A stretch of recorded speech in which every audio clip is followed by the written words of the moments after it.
I swear, if I would have known these terms when I first started cooking with cannabis, I swear my journey would have been a hell of a lot easier. Stay tuned if you need to know the terms that you need to have in order to cook with cannabis for health and happiness and for the long haul.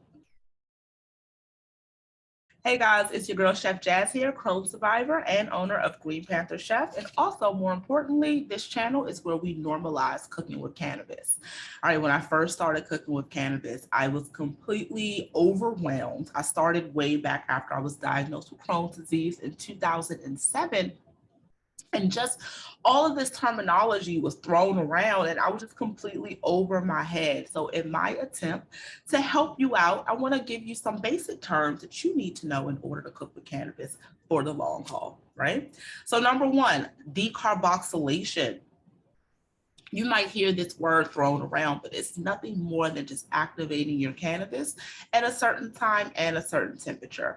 When you're first starting, I typically recommend people do start at 220 degrees and for about 35 minutes, but I've been doing it for quite some time, so I do play within a range, 220 degrees all the way up to 300. And definitely, if you want to know why, just ask me in the comments below.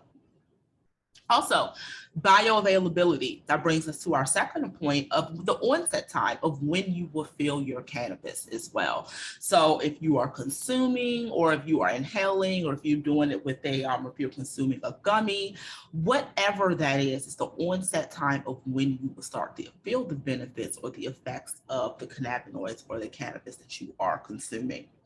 The big five. This is another one. We talk about this quite a bit on this channel, and I've done several videos and workbooks and worksheets. So I'll leave all of those resources below, but it typically comes down to 5 questions that you're going to have to ask yourself when you're dosing, right? And so primarily, I won't get into it, but like primarily number one, is knowing the weight of your cannabis after you decarboxylate. That is extremely important of just like reweighing it just because cannabis loses water weight, right? All right, so then cannabinoids. Cannabinoids, we hear that quite a bit. If you're familiar any bit with cannabis or hemp, you might hear THC or CBD, but there are also other great cannabinoids like CBG. Delta 8 is actually coming out a little bit very strongly, it's trending right now. You have so many other cannabinoids that are just comprised of this plant that people are starting to isolate and starting to study because of their own individual benefits. Primarily, we do like to look at the plant holistically. So using all of the cannabinoids and all of the flavonoids, like everything that comes with the plant is what we typically do like to work with because it's perfect how it is, right? All right, and then terpenes, that's the smell that's associated with cannabis.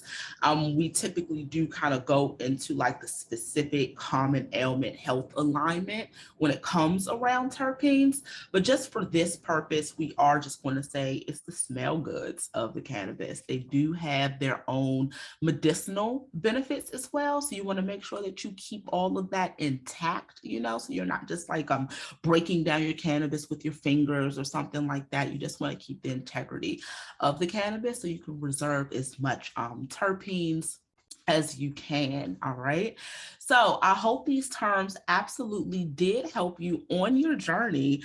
But guys, if you like this, please like, share, comment, all that good type of stuff. And make sure you check out our debut cookbook, More Than a Cannabis Cookbook, that is available for pre-sale. So make sure you click that link. And until then, much love.